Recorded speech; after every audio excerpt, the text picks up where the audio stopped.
Baik, Assalamualaikum warahmatullahi wabarakatuh. Selamat pagi teman-teman semua. Sebelum kita mulai acara hari ini, sedikit ada video dari kami, video Indonesia Ayo Aman Berlalu Lintas. Kita lihat dulu ya semua ya.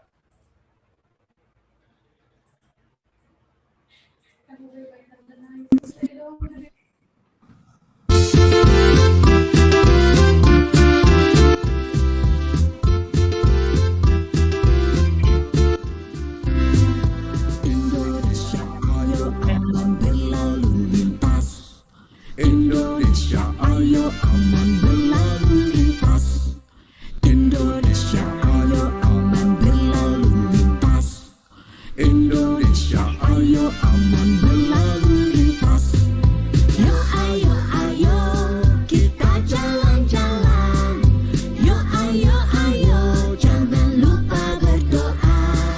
Yo ayo ayo periksa kendaraan. Klik klik klik pakai sabuk pengaman.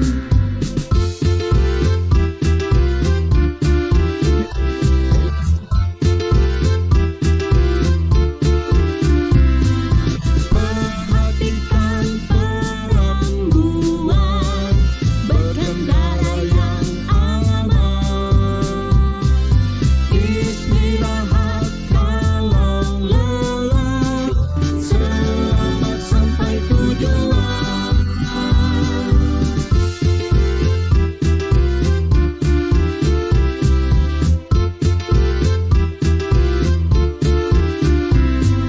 Indonesia, ayo aman berlalu lintas. Indonesia, ayo aman berlalu lintas. Indonesia, ayo aman berlalu lintas. Indonesia, ayo aman berlalu lintas.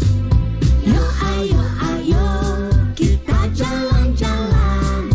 Yo ayo ayo jangan lupa berdoa. Yo ayo ayo periksa kendaraan.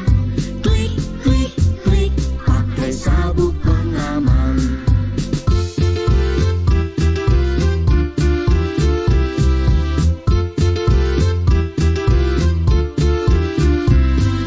Perhatikan perempuan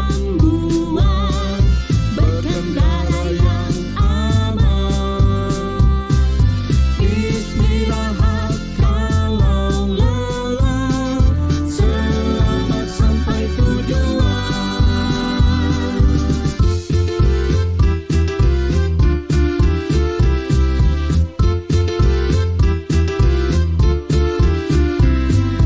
Indonesia, ayo aman berlalu lintas.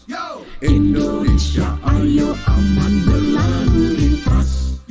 Indonesia, ayo aman berlalu lintas.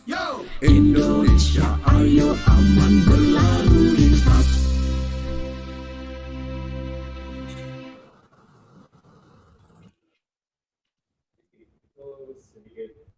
Video dari kami Asratul Tangerang Merak dalam menjalankan program Indonesia Ayo Aman Berlalu Lintas.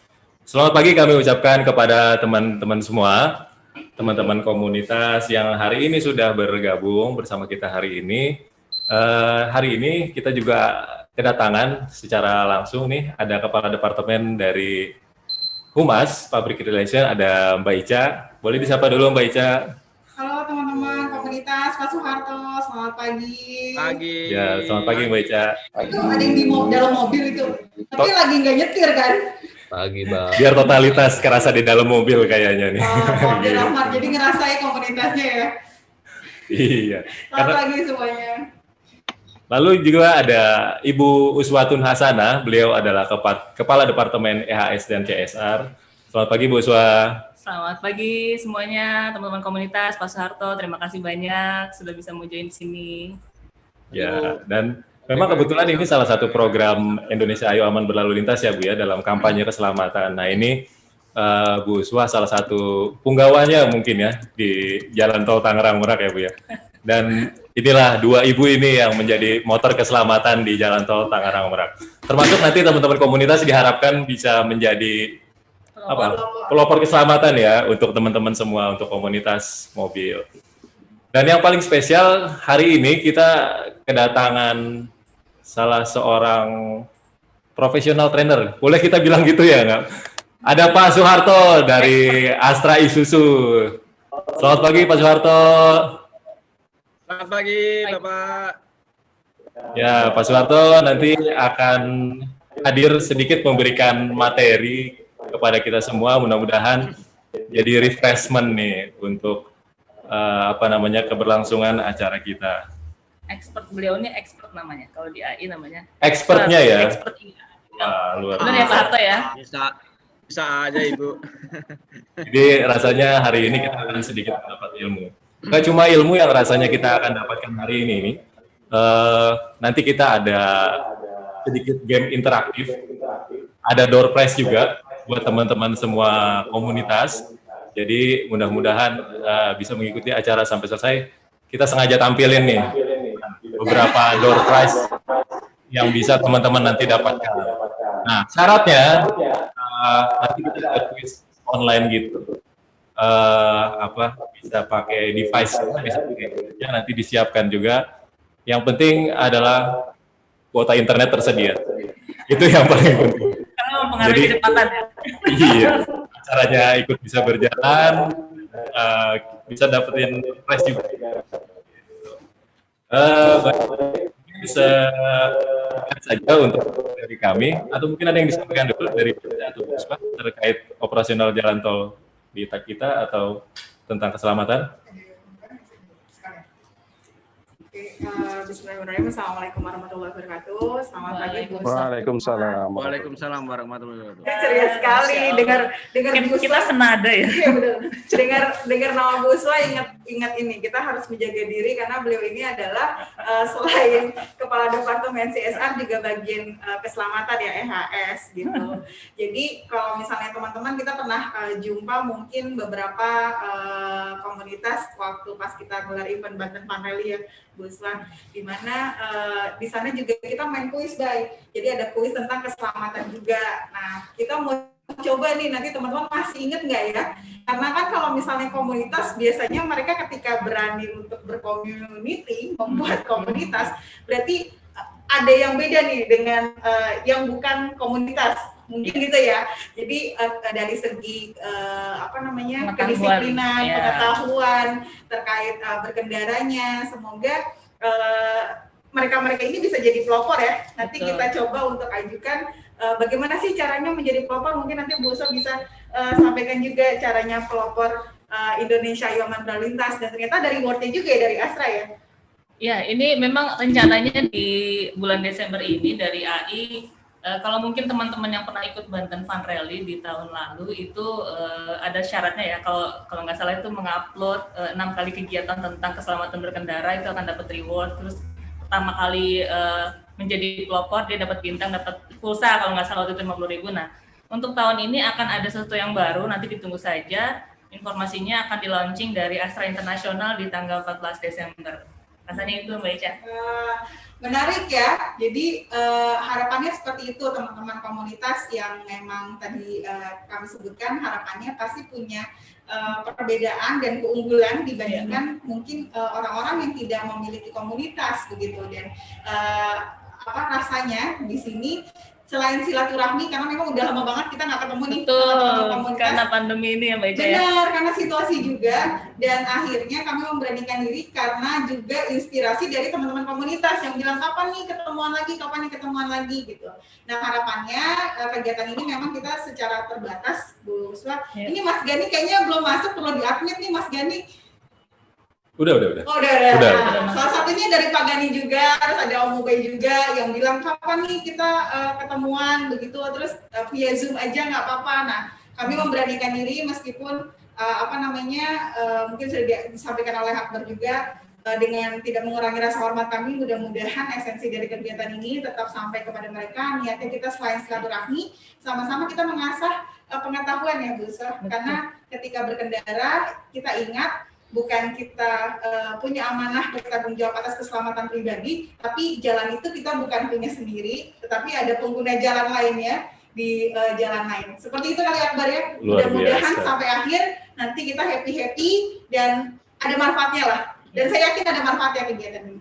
Baik, terima kasih Akbar. Terima kasih Mbak Ica, Bu Uswa. Saya mohon izin, masker tadi saya buka supaya ngomongnya lebih enak. Kalau gitu. Kita tetap menjaga jarak ya. Gitu. Sedikit profil untuk MMS biar refresh kembali ke teman-teman semua. Tahun ini MMS usianya sudah berjalan selama 31 tahun dan tanggal lahir MMS itu adalah 4 Oktober 1989 dan pertama kali beroperasi secara komersil pada 1 April 1990 begitu. Dan total gerbang yang dikelola oleh MMS adalah sebanyak 10 gerbang dengan panjang kilometer sepanjang 72,45 km. Dan untuk program keselamatan yang sudah kami jalankan, begitu kita refresh kembali, kita pernah melaksanakan road safety workshop bersama KNKT sebagai narasumbernya, dan kita laksanakan pada bulan Oktober. Dan kemarin juga sempat ada podcast juga ya dengan salah satu radio swasta yang ada di Banten. Tentu saja yang kita tunggu-tunggu, kita akan sedikit dapat refreshment tentang aman berkendara dari trainer Indonesia Ayo Aman Berlalu Lintas. Sudah hadir bersama kita Pak Suharto dari Astra Isuzu. Selamat pagi Pak Harto. Selamat pagi Bapak Akbar. Pagi Pak Harto. Pagi. Sudah siap ya Pak ya? Siap. Mangga Pak Harto. Pak Harto, panggung milik Anda. Terima kasih. Ya, terima kasih Bapak Ibu. Ya, kita hari ini di acara Indonesia Ayo Aman Berlalu Lintas, ya tadi sesuai dengan pesan Ibu kita, ya kita menjadi pelopor IABL, ya kita menjadi sponsor diri sendiri, kita menjadi sponsor keluarga, dan kita menjadi sponsor masyarakat Indonesia yang tertib berlalu lintas. Ya kita sharing, ya materi dari kita, ya mohon admin, ya materi belum keluar ya Pak ya? Mohon Pak. Dari kami. Responnya Pak. Siap, sebentar. Ya, sambil menunggu Pak, mungkin Ya. kita bisa cerita-cerita sedikit nih Pak. Ya Ibu. Ya gimana Pak, udah lama nih jadi expert dan instruktur ya. Ya, saya di Astra sudah 30 tahun. Ya. Saya ngajar seputar safety driving ini ya hampir 15 tahun, itu di mining, di plantation, di customer fleet kami, perusahaan-perusahaan yang besar, ya termasuk oil and gas, termasuk juga perusahaan-perusahaan yang sangat peduli terhadap safety driving. Ini sudah menjadi sebuah standar di perusahaan mereka, kami selalu memberikan reguler. Ya. Bahkan di oil and gas itu juga saya pernah di Pertamina. Kalau tambang batu bara sih rasanya sih dari Adaro sampai ke grup Astra itu sudah. Bahkan ya sampai pernah sampai ke Ambon itu ya enggak. Terus terang ya untuk di kota-kota besar ini ya saya sering di perusahaan-perusahaan customer fleet kami, ya makanya nanti kita sambil sharing-sharing, ya mudah-mudahan kita berbagi, karena apa? Sumber dari materi safety and defensive ini sangat luas sekali dan banyak versinya, tapi saya yakin semua materi safety driving adalah mengajak bagaimana kita berkendara dengan aman. Ya. Jadi, tapi udah pernah ke daerah Tangerang Pak? Tangerang itu saya ke customer fleet aja Ibu. Oke. Jadi ini kebetulan teman-teman kita nih komunitas Tol Tangerang Merak yang memang sudah sudah jadi komuter ya. Jadi komuter yang memang sudah sering frekuensi menggunakan jalan tolnya ini lebih banyak lah gitu ya, jadi komuter. Nah, Pak Suharto mungkin bisa menyapa juga dari teman-teman kita, ada komunitas Toyota, kemudian komunitas Daihatsu juga ada mungkin ya. Daihatsu dan Ya. komunitas non Astra juga ada. Silakan Pak Soeharto, nih materi sudah terpasang. Ya, terima kasih. Ya, selamat pagi, selamat buat komunitas Toyota, Daihatsu dan merek-merek yang lainnya. Intinya bahwa semua adalah komunitas Indonesia yang menggunakan kendaraan yang ada di Indonesia. Ya, mudah-mudahan materi dari pemaparan nanti sekurang lebih ya 1 jam nanti ini bermanfaat buat kita semua. Ya, tujuan kita adalah zero incident. Ya, terima kasih. Materi kita izin kita mulai, Bapak Ibu. Apabila ada yang nanti langsung mau diskusi, kita langsung diskusi. Ya, kita akan bahas materi di sini dengan judul Safety and Defensive Driving. Ya, Indonesia Ayo Aman Berlalu Lintas ini adalah sponsor dan pelopor dari Astra Internasional. Ya, next. Kenapa kami menampilkan background mobil Ferrari? Bahkan kadang kita sebagai pemilik kendaraan, kita mempunyai mobil yang paling mewah, paling mahal di dunia. Seolah-olah mobil ini bisa menyelamatkan kita. Tetapi ternyata tidak. Yang namanya Ferrari juga hancur. Ya. Sehebat apapun ini sarana, ini alat, tidak bisa menjamin keselamatan kita 100%. Ya, ini contohnya Ferrari, juga hancur. Next. Ya. Mobil ini juga mobil termahal di dunia, dengan kecepatan yang begitu dibanggakan. Ya. Tetapi apa? Hancur juga. Berarti ini sebagai latar belakang kami, bahwa yang namanya sarana, yang namanya alat, yang namanya kendaraan, tidak bisa menjamin keselamatan kita 100%. Ini bukti nyata. Lamborghini, mungkin kalau Pak Hartoni memiliki mobil Lamborghini, mungkin ya pede, mungkin sedikit ya akan nyombong dengan kemewahannya.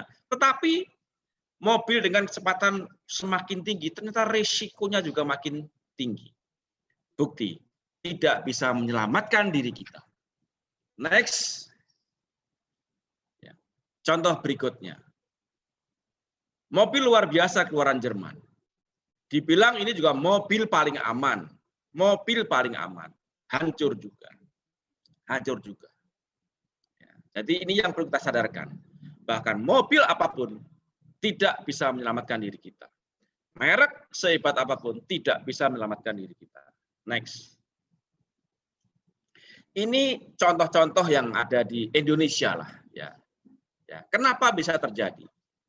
Dan bagaimana mencegahnya? Inilah sebenarnya tugas kita secara individu. Kita mulai dari kita masing-masing. Akhirnya pada saat kita sudah bisa menjalankan, akhirnya kita bisa menjadi pelopor. Pelopor di mana? Di jalan raya. Pelopor di mana? Pelopor di keluarga saat kita mau berkendara. Ya. Kenapa bisa terjadi? Dan bagaimana cara mencegahnya? Ini yang akan kita bahas di hari ini. Next. Tahukah Anda, tahukah kita, tahun 2020, angka kecelakaan, ya, ini menjadi penyebab terbesar di dunia. Bahkan lebih berbahaya dibanding TBC, AIDS, bahkan virus COVID.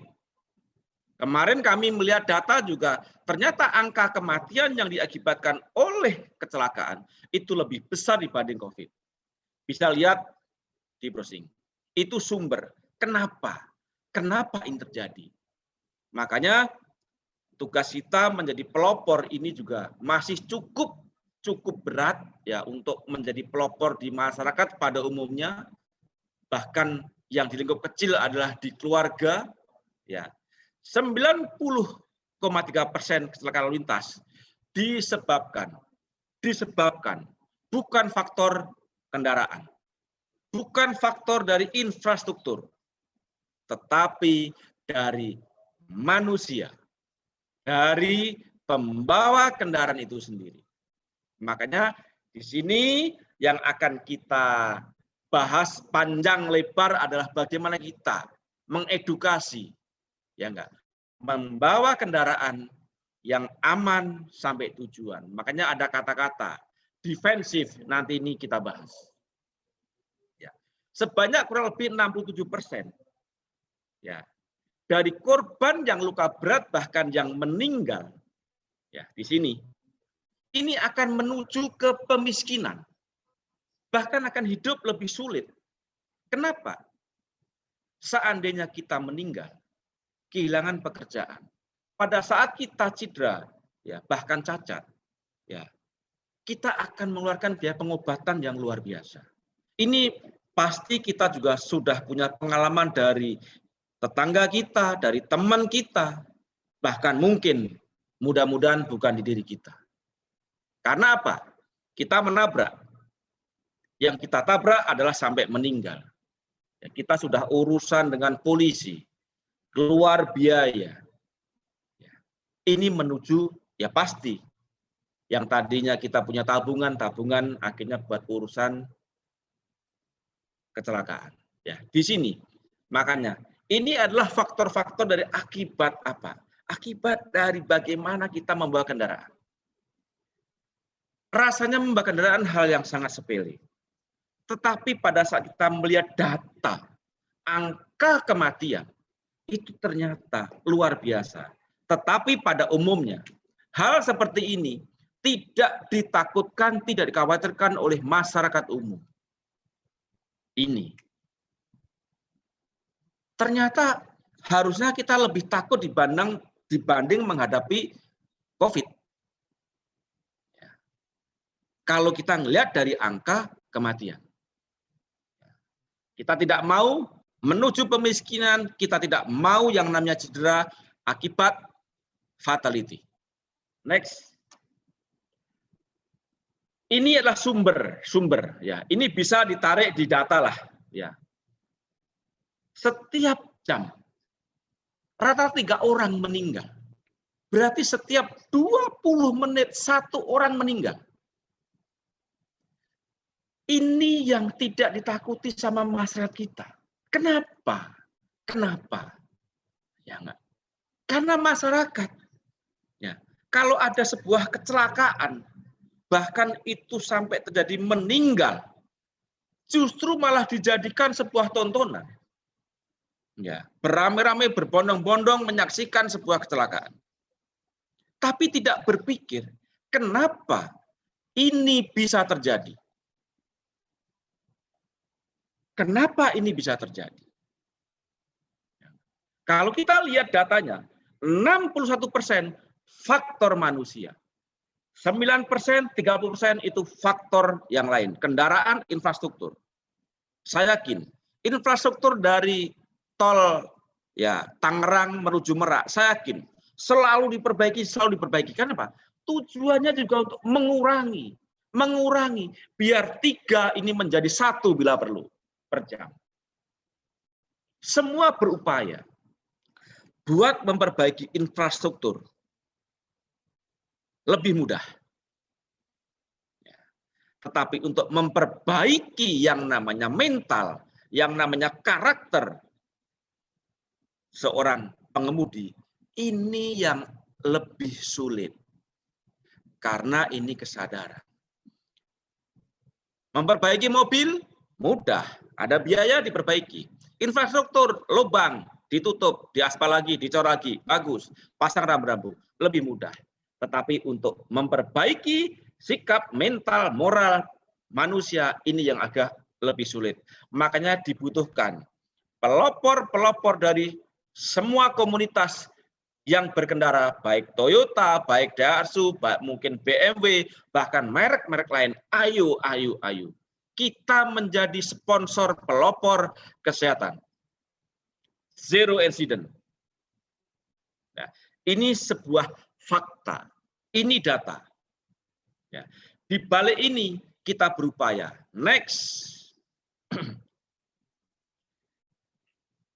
Ya. Ini grafiknya. Ya. Faktor manusia tetap menjadi penyebab nomor 1. Ya. Next. Ini cepat saja. Ya. Di sini. Ya. Yang namanya faktor manusia pengemudi. Ya.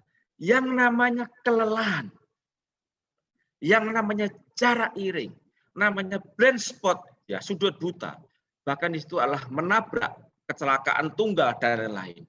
Di sini yang namanya tingkat kelelahan adalah menjadi faktor penyebab juga yang luar biasa. Makanya di sini tidak menjaga jarak iring merupakan hal yang paling sering menyebabkan terjadi kecelakaan di jalan tol. Kenapa? Ini menyebabkan kematian yang cukup besar juga. Kenapa? Yang namanya tabrakan beruntun karena tidak menjaga jarak iring.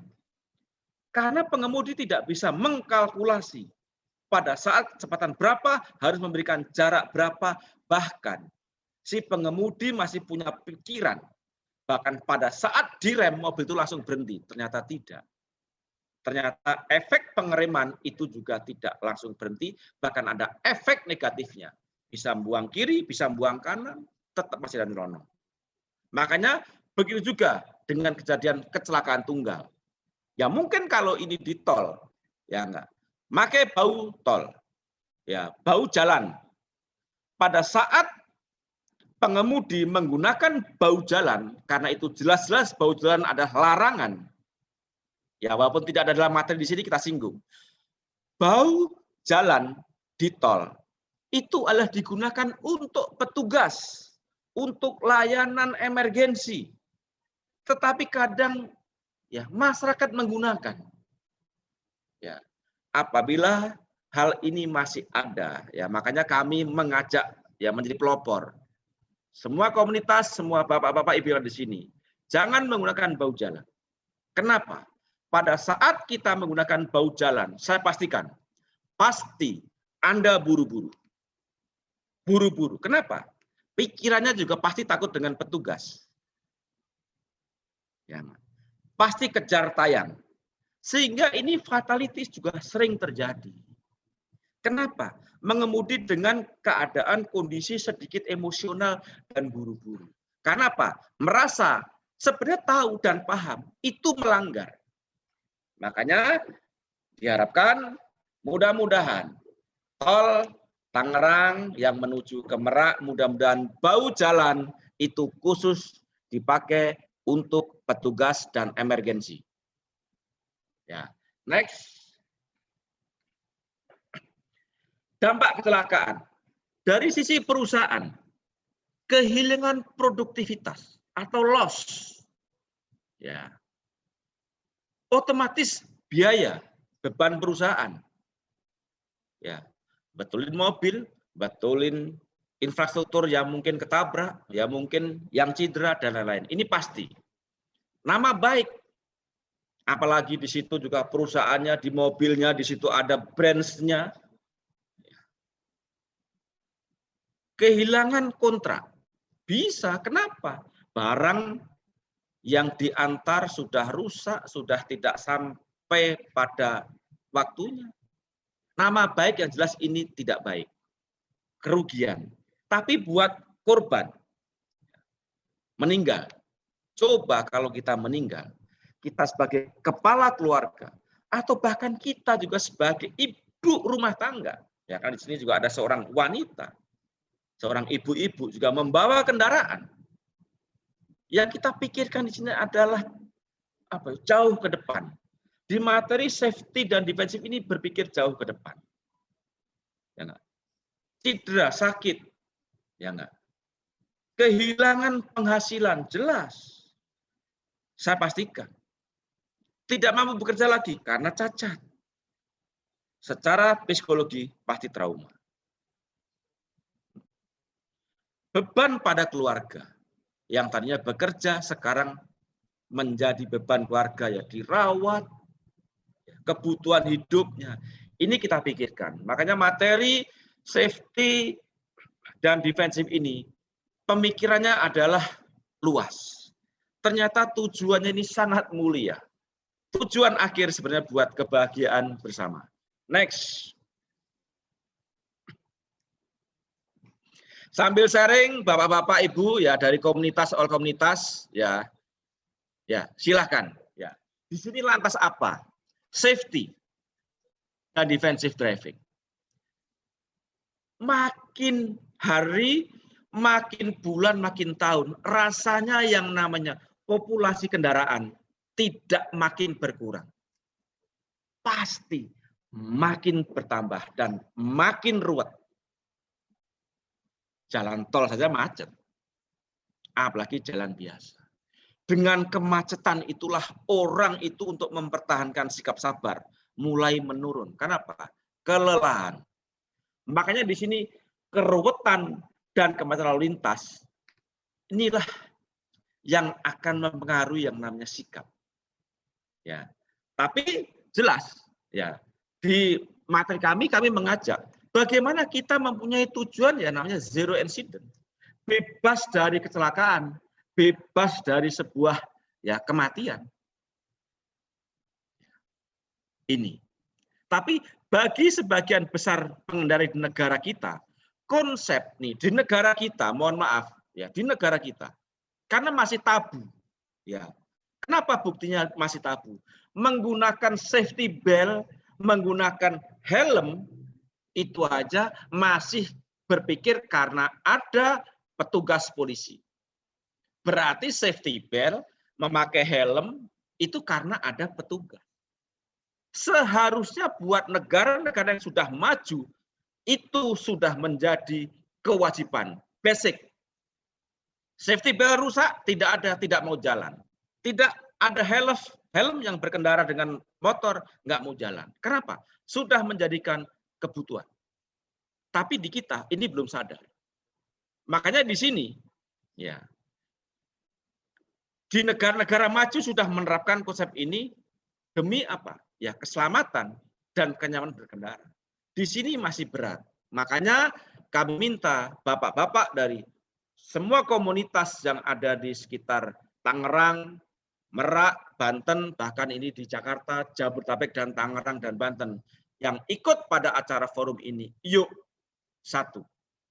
Jadi pelopor buat diri sendiri dan jadi pelopor buat keluarga dan jadi pelopor buat lingkungan kita.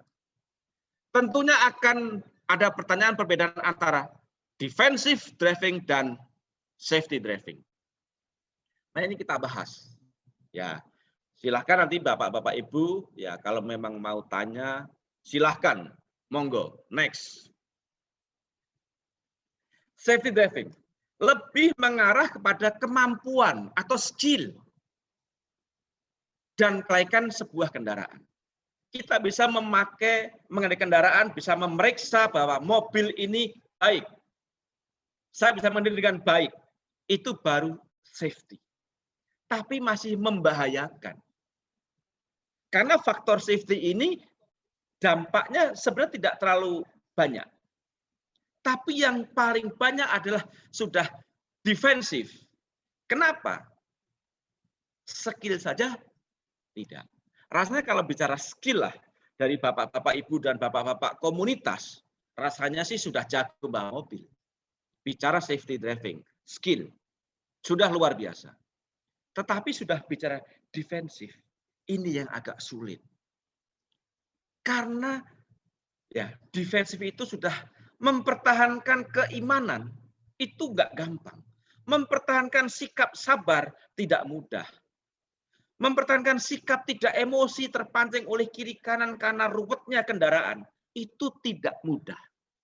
Makanya di sini tidak hanya skill, tapi juga lebih mengarah pada sikap mental, attitude pengendara. Makanya di sini mempertahankan sikap sabar, tidak terpancing emosi, ini nggak gampang di jalan. Saya yakin, bapak-bapak, ibu-ibu, ya baik dari komunitas, baik dari masyarakat pada umumnya, ini tidak gampang. Buktinya, saya setiap pergi ke kantor, bahkan pulang dari kantor ke rumah, menilai pengemudi yang emosi itu gampang. Dengan cara apa? Walaupun tidak bisa melihat itu raut wajahnya, dengan cara menginjak pedal gas, itu sudah ketahuan emosi. Dengan cara membunyikan klakson, itu sudah bisa, itu emosi. Klakson pasar, berkali-kali. ngegas di player-player, itu pasti emosi. Hanya gara-gara apa? Gara-gara apa? Kita ngerem sebentar karena depannya juga ngerem aja, yang belakangnya nggak sabar. Sudah nggak peduli terhadap jarak iring. Ini yang agak asing. Makanya faktor yang sangat-sangat berpengaruh terhadap keselamatan itulah mempertahankan sikap sabar. Ini agak sulit. Makanya di sini selalu berpikir, nih kami mengajak, selalu berpikir jauh ke depan. Selalu waspada terhadap kemungkinan resiko yang akan terjadi. Pada saat kita kebut-kebutan, pada saat kita tidak terkontrol, adalah kita sudah tidak berpikir terhadap keselamatan. Tujuannya adalah apa? Mencelakakan. Makanya, ya, kalau ada yang kebut-kebutan di jalan, tujuannya adalah mencelakakan, bukan mencari juara. Kenapa? Sering saya katakan, pada saat kita sudah di jalur bebas hambatan adalah kebut-kebutan yang tanpa diundang dan tidak ada juaranya. Tujuannya adalah menyengsarakan. Pada saat lawan juga tidak kita kenal.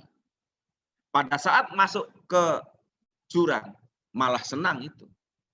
Kenapa? Dengan gara-gara kita dibikin tidak enak aja, tidak ngasih jalur aja, akhirnya langsung jadi kebut-kebutan. Nah, inilah saya berharap, saya mohon dengan sangat, yuk kita menjadi pelopor. Indonesia, ayo aman berlintas melalui tangan-tangan dari semua komunitas. Semua Bapak-Bapak Ibu yang ada di forum ini. Next, di sini kita masuk lagi ya. Ini masih terusan dari safety dan defensif tadi. Ya. Di sini kalau kita safety, ya safety driving, kita tuh berperilaku reaktif. Kenapa? Mengandalkan sebuah keterampilan dan skill membawa kendaraan. Tetapi kalau proaktif, ini ibaratnya tujuan hidup itu sudah jauh ke depan. Berpikir jauh ke depan. Pada saat kita membawa kendaraan, ya.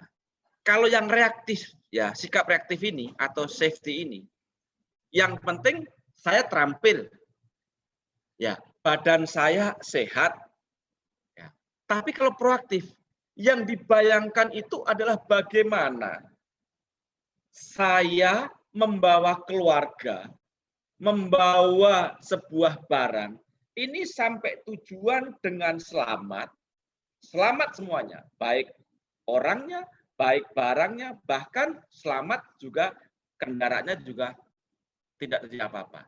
Ini, ibaratnya ini levelnya itu sudah, ini ya kalau tak bilang kalau sudah proaktif ini, yang level yang proaktif ini, sudah tak bilang ini sudah level 5 lah. Sudah master ini. Bawanya api. Saya pastikan seorang pembawa kendaraan yang sudah memiliki kriteria proaktif, saya pastikan ibu-ibu yang ada di sini pada saat menjadi dan akan ikut di mobil itu bisa tidur nyenyak. Kenapa bisa tidur nyenyak? Tidak ada rasa kekhawatiran. Bawanya halus, ngeremnya tidak ngaget, ya, etika di jalan santun, sehingga apa? Si penumpang atau orang yang ada dalam kendaraan itu percaya, yakin si pembawa ini bawanya api. Tetapi kalau masih reaktif, masih siksak, ngeremnya masih mendadak, jarak iringnya mepet banget. Ibu-ibu yang ada di forum ini, saatnya duduk di depan, bahkan di tengah, diam. Tapi diamnya berdoa karena ketakutan. Ya, karena saya juga sering seperti itu. Jadi penumpang itu nggak mudah, tidak pasrah. Karena kita menilai yang bawa siapa. Membuat tenang atau membuat ketakutan. Kalau takut, diam keringat dingin. Yang dipikirkan adalah yang enggak-enggak. ini, marilah buat seseorang yang ada di sekitar kita, yang naik di kendaraan kita, tertidur nyenyak. Karena kita mempunyai sikap proaktif. Memiliki pemikiran jauh ke depan untuk menyelamatkan semuanya. Nah, di sini. Makanya di sini, apa yang harus kita perhatikan? Di sini, sediakan ruang atau jarak, kesadaran diri, selalu waspada, melihat dan dilihat. Kenapa? Kita sudah sangat berhati-hati, sudah proaktif, sudah sangat di level yang sangat hati-hati. Ada istilah, kalau kita nabrak, kita ditabrak.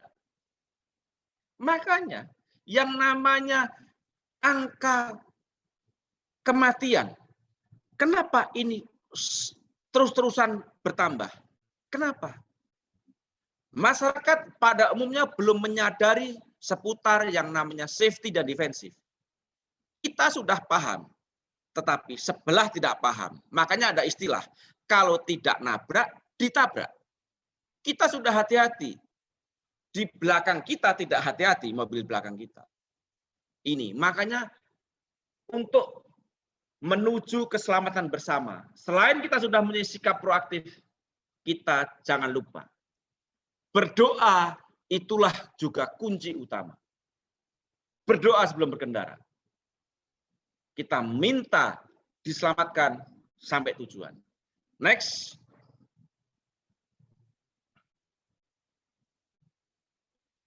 Empat kata kunci utama.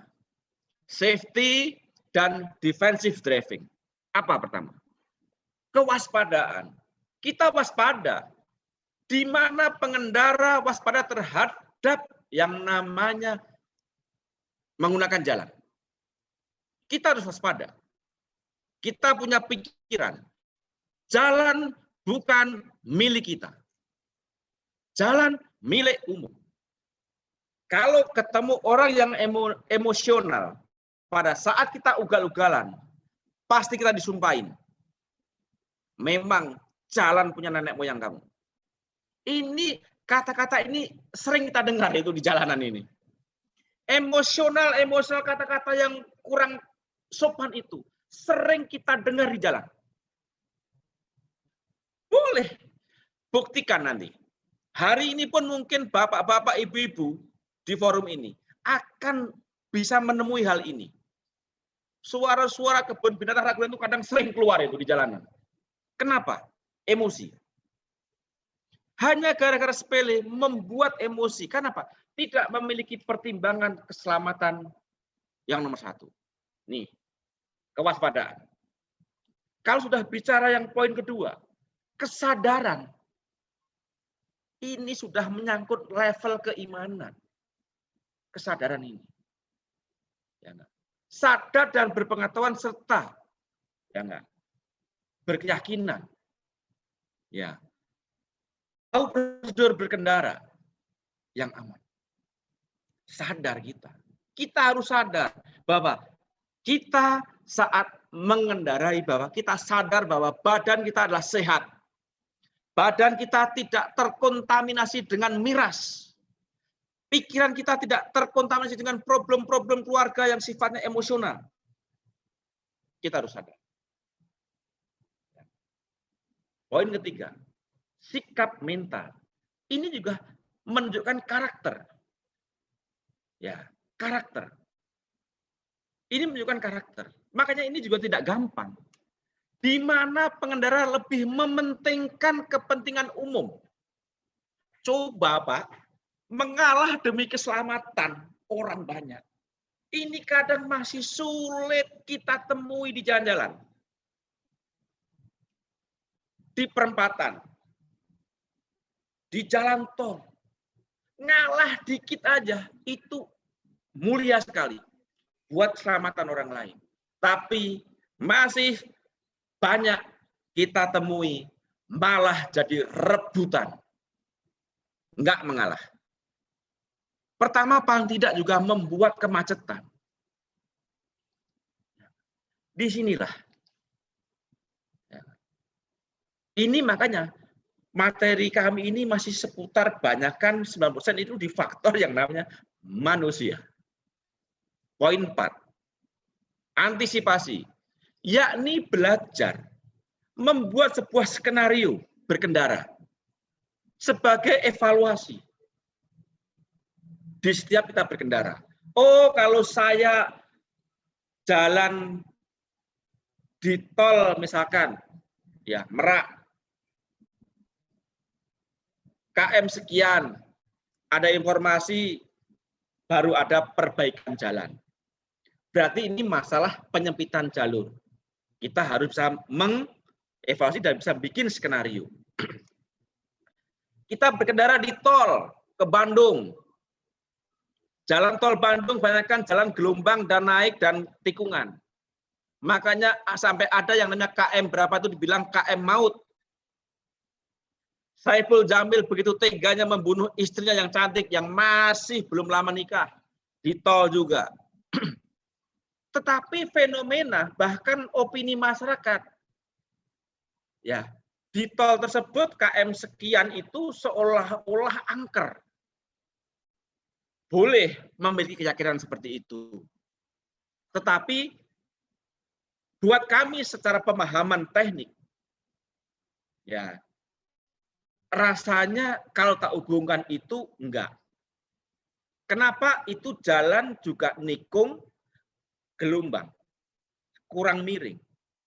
Seharusnya kita poin 4 ini bisa membuat sebuah skenario, bisa mengkalkulasi, bisa mengevaluasi kondisi jalan seperti apapun kondisinya. Kita harus menyesuaikan, kurangi kecepatan. Kurangi kecepatan. Sudah jalannya nikung, jalannya gelombang, kecepatan tinggi. Yang namanya efek gaya sentrifugal, yang namanya mobil itu akan oleng ke sisi keluar, itu terjadi. Makanya di KM tersebut sering terjadi yang namanya kecelakaan tunggal. Harusnya, ya kurangi kecepatan. Lebih hati-hati. Urusan nanti lewat tikungan yang angker, lewat kuburan yang menyeramkan, itu punya keyakinan harus membunyikan klakson. Itu hanya untuk menenangkan. Monggo, itu sebuah keyakinan. Saya tidak menghalang-halangi. Kalau memang tidak menghidupkan klakson kok terus mikir nggak tenang, silahkan. Ya, monggo. Itu hanya untuk menenangkan diri dan untuk mengkonsentrasikan diri aja. Monggo. Poin dari 1 ke 4 ini harus dipegang. Ya. Next.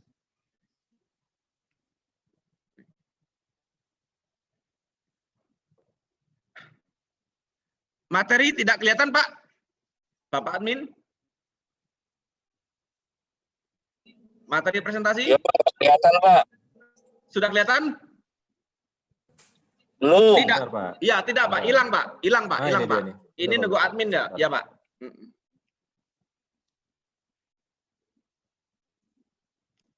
Ya. Lanjut, nunggu.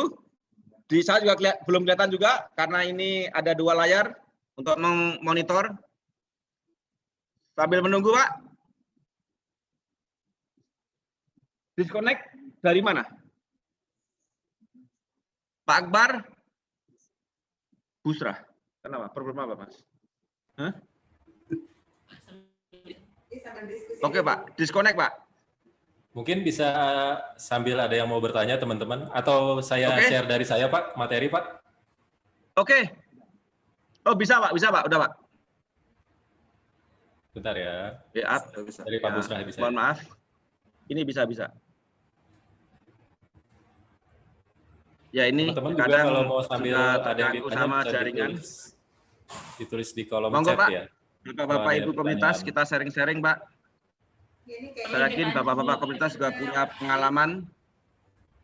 Jadi kalau ini safety dan defensive driving itu jadi bedanya mungkin lebih advance defensive driving ya Pak Soeharto ya. Jadi kayak kalau safety itu kan hanya mengandalkan fitur kendaraan sama keterampilan. Nah, sedangkan mungkin Iya, betul. dilihat di materi Bapak yang pertama itu bahwa faktor penyebab kecelakaan itu 60%. Ini sama persis nih, hampir persis di ruas jalan tol kita ini. Jadi faktor manusia ternyata ya. Faktor manusia itu memang Faktor manusia. punya perilaku ya Pak ya. Nah defensif ini penekanannya perilaku berkendara ya Pak Sahapa. Betul. Okay. Harus sabar, ya enggak. Mau mengalah. Kenapa? Yang namanya kelelahan itulah juga yang memancing orang itu tidak sabar.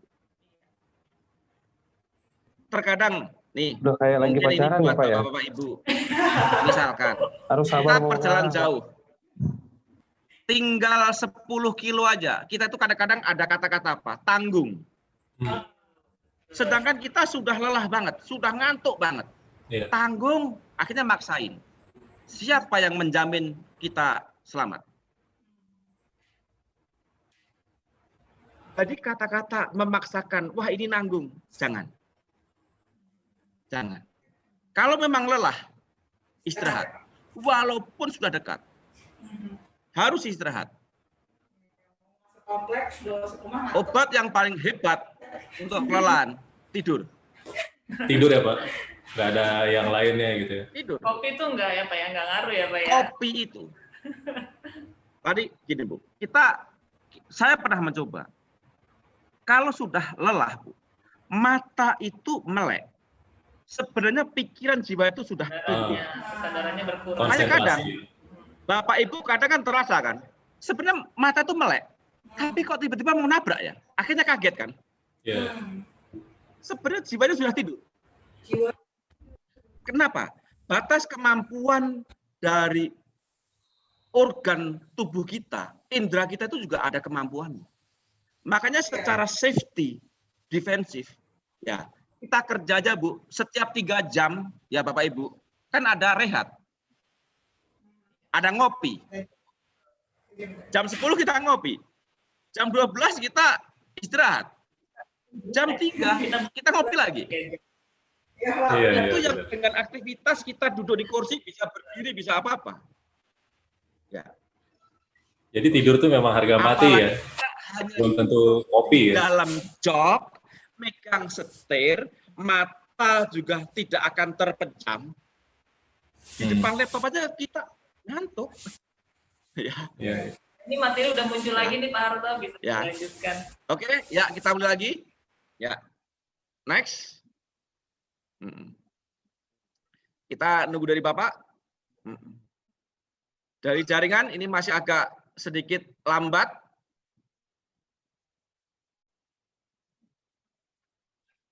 Ya, ini baru bergerak, Bu. Ya, oke. Kita masukkan lagi. Ditambah lagi 3 dasar keselamatan mengemudi. Pertama, informasi. Saya percaya bahwa sarana informasi jalan tol itu sudah dibikin setransparan mungkin, sejelas-jelas, segamblang mungkin. Tujuannya untuk apa? Ya, apabila ada keganjilan, ya pemakai jalan itu paham. Ini, kita juga jangan mengabaikan pada saat kita berkendara, jangan mengabaikan membaca informasi-informasi yang ada di sekitar kita. Karena itu sebuah berita. Sebuah berita. Nih, informasi. Yang kedua, kalkulasi. Mengambil keputusan. Ya enggak? Kalau jalannya banyak gelombang, baru ada perbaikan jalan, karena pasti nyempit. Ya, mungkin kalau jalan itu sering kadang ada juga dilalui yang namanya kadang hewan ternak. Ada jalan tol itu kadang yang jalan hewan ternak itu kadang nyebrang. Kita harus mempunyai mengkalkulasi karena dari informasi itu ya kita harus hati-hati. Pikiran kita harus lebih hati-hati. Jangan sampai kita sudah kecepatan tinggi tiba-tiba ada sesuatu yang nyebrang. Akhirnya kita ngerem mendadak. Pada saat kita mengerem mendadak itulah mengundang yang namanya tabrakan beruntun. Karena kita kaget. Berapa korban, berapa kerusakan. Nih, action ya, tadi sudah action, ya harus pelan-pelan tadi. Kenapa? Dengan pertimbangan. Pertimbangannya apa? Jauh ke depan. Lebih baik saya terlambat sebentar, tapi selamat. Tetapi kadang budaya ini kalau kita telat karena ada faktor X, kadang kita juga dimarahi. Contoh, Soeharto menjadi seorang driver, ya sopir kantor, ya ngantar bos. Dari Jakarta ke bandara hanya dikasih waktu 1,5 jam. Sehingga apa? Pertimbangan safety dari seorang pimpinan itu sudah lupa. Yang penting apa? Tidak ketinggalan pesawat. Pokoknya sudah lari 110, hajar bila perlu lari 150. Kejar terus. Kenapa? Pimpinan kita atau bos kita selalu melihat jam. Ini bahaya. Ini kesadaran. Kenapa? Harusnya ya di-prepare lah. Dari Jakarta ke bandara itu butuh waktu berapa jam? Kasih spare. Biar apa? Biar tidak buru-buru, biar tidak emosional. Ya sehingga saya sebagai pekerja ya tancap gas. Sehingga apa? Kan nggak mungkin. Kita mau menasihati pimpinan kita, Pak, safety, safety, safety. Akhirnya nggak peduli. Makanya yuk, semuanya harus menjadi pelopor. Saya pernah mengajar di sebuah perusahaan besar di Indonesia seputar safety driving. Di situ ada level yang namanya manajer, level pimpinan, direksi, level yang non-staff, ada level seorang driver. Akhirnya apa? Angka sebuah insiden walaupun tidak sampai meninggal itu turun drastis. Kenapa?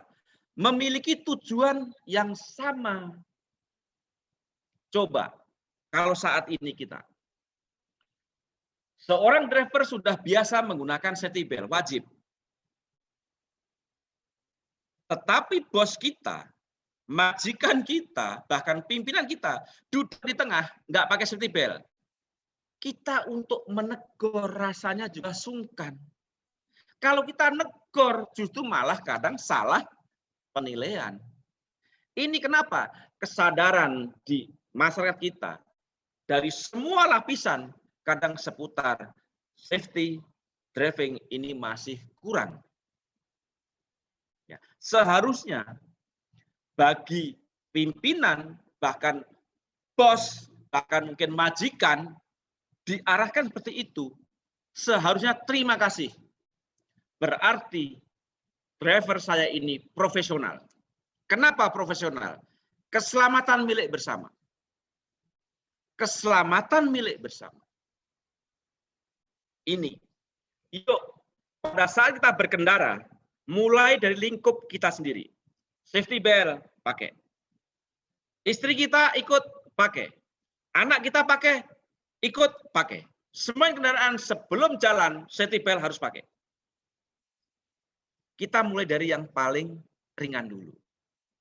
Ditambah lagi di sini, 6 sikap mengemudi. Ya, di sini. Memahami betapa bernilainya nyawa manusia. Ini kok Pak Harto mengajari safety dan defensif kok ada mengajarkan bagaimana memahami nyawa manusia. Kita harus bisa membayangkan. Kita harus bisa merenungkan. Kalau kita punya pemikiran bahwa semua orang yang ada di jalan raya itu adalah keluarga kita, kawan kita, kita akan hati-hati. Kita akan hati-hati. Nggak mungkin kita akan mencelakai saudara kita. Ini yang untuk ngerem pemikiran biar kita itu sabar. Kalau sudah ugal-ugalan, yang di jalan itu sudah dianggap musuh semua. Buktinya angka kematian karena kecelakaan. 3 orang setiap jam. 20 menit 1 orang. Rela keluarga kita seperti itu? Tentunya tidak. Ini ya untuk menguatkan pikiran dan hati kita. Ya, kalau sudah mempunyai pikiran itu, ya kita sudah naik level. Ya enggak?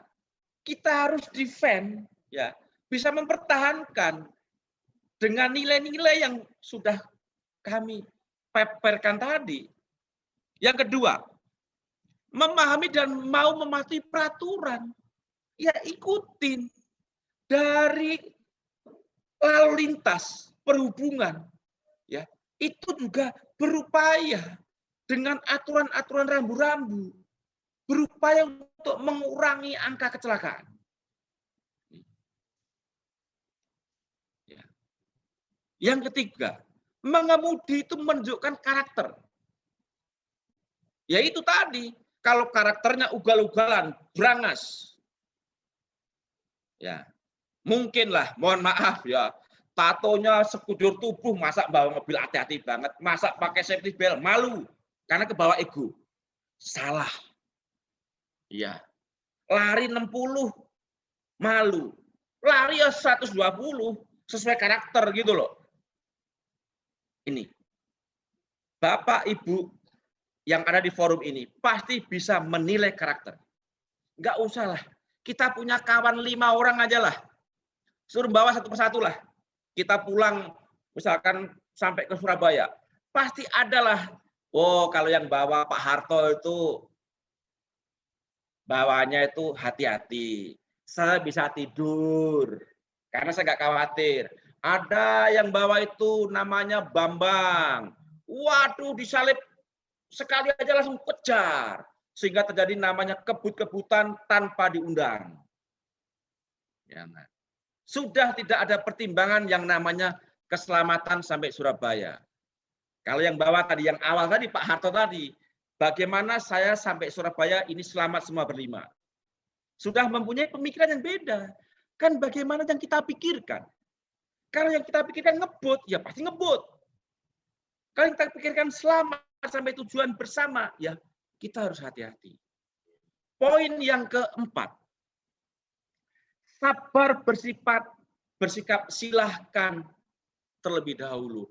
Inilah sangat arif dan bijaksana. Enggak gampang, enggak mudah, tapi kita hanya mengalah demi keselamatan. Jelas-jelas pintu kereta sudah mulai tertutup. Suara sirene sudah bunyi. Malah tancap gas.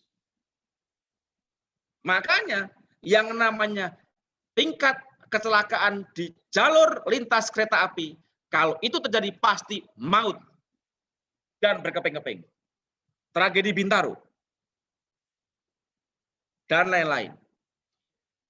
Hanya kurang sabar. Berapa lama kita nunggu di lintasan kereta? Hitungannya cuma menit, tidak sampai jam. Sebenarnya di materi saya juga ada itu. Cuman tidak saya keluarkan di sini, tapi tetap tak singgung. Di lampu merah, jelas-jelas kita sudah berhenti. Yang sampingnya malah ngambil jalur kanan, mendahului. Karena tidak sabar. Mau ngejar apa? Dan ujung-ujungnya kadang malah lebih lama. Kenapa? Di depan ternyata terjadi sesuatu. Ini, semua ini hanya sikap. Ya. Bukan dari kendaraannya. Poin yang selanjutnya, menjaga kondisi fisik dan mental dengan baik. Fisik ini modal. Kalau memang lelah, istirahat. Kalau memang sakit, jangan mengendarai. Makanya saya punya slogan, apabila Anda sehat, mengendarai. Kalau tidak sehat, ya jangan mengendarai. Ini penting.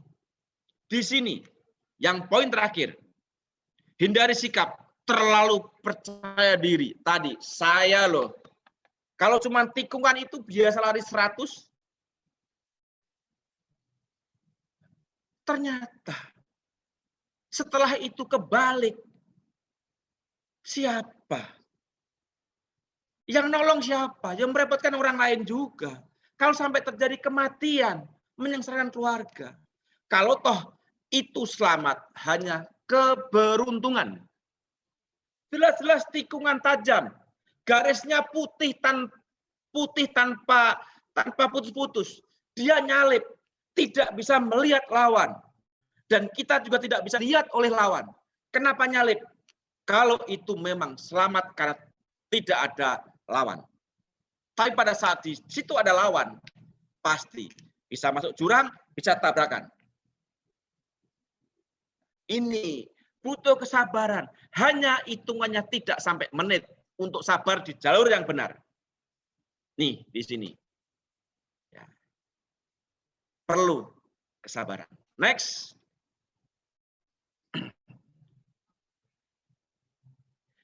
Kondisi fisik dan mental.